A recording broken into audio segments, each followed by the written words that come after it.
এই শরবতটা যদি করে খাওয়ান বারবার করতে বলবে। আমি চ্যালেঞ্জ দিচ্ছি যে এমন সুস্বাদু একটি শরবত।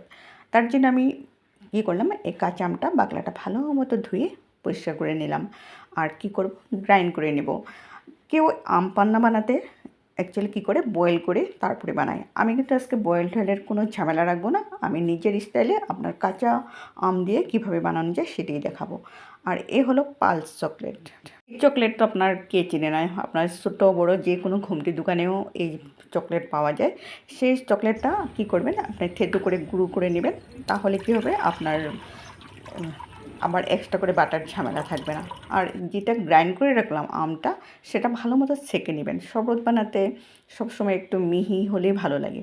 আর দিয়ে দিলাম আপনার গোলমরিচের গুঁড়ো, দিয়ে দিলাম আপনার বিট নুন, আর দিয়ে দিলাম সেই পালস চকলেট যেটা নাকি থেতো করা ছিল, আর দিয়ে দিলাম মিহি আপনার চিনি 1 চামচ।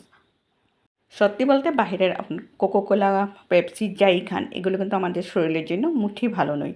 এই ধরনের জিনিসগুলো যে ঘরোয়া আপনারা একটু কষ্ট করে যদি এই ধরনের আপনি ড্রিঙ্কস মানে খাওয়াতে পারেন বা নিজে খেতে পারেন, আপনার শরীরের জন্য কিন্তু ভীষণ ভালো। গরমে যদি এই ধরনের ড্রিঙ্কস পাওয়া যায়, আপনার মানে মন প্রাণ সব জুড়ে যায়। আপনার বাড়ির সকলকে এই ধরনের করে খাওয়াবেন, আপনিও খাবেন। আশা করি আজকের শরবতের রেসিপিটি আপনাদের অনেক ভালো লাগবে। আমি কিন্তু আবার আসবো নতুন কিছু একটি ভিডিও নিয়ে। তার জন্য আজকে এখানেই কিন্তু আমি ভিডিওটা রাখবো। আপনারা অনেক ভালো থাকুন, সুস্থ থাকুন, আমাকে সাপোর্ট করবেন। আপনাদের ভালোবাসায় আমার কিন্তু সব কিছু।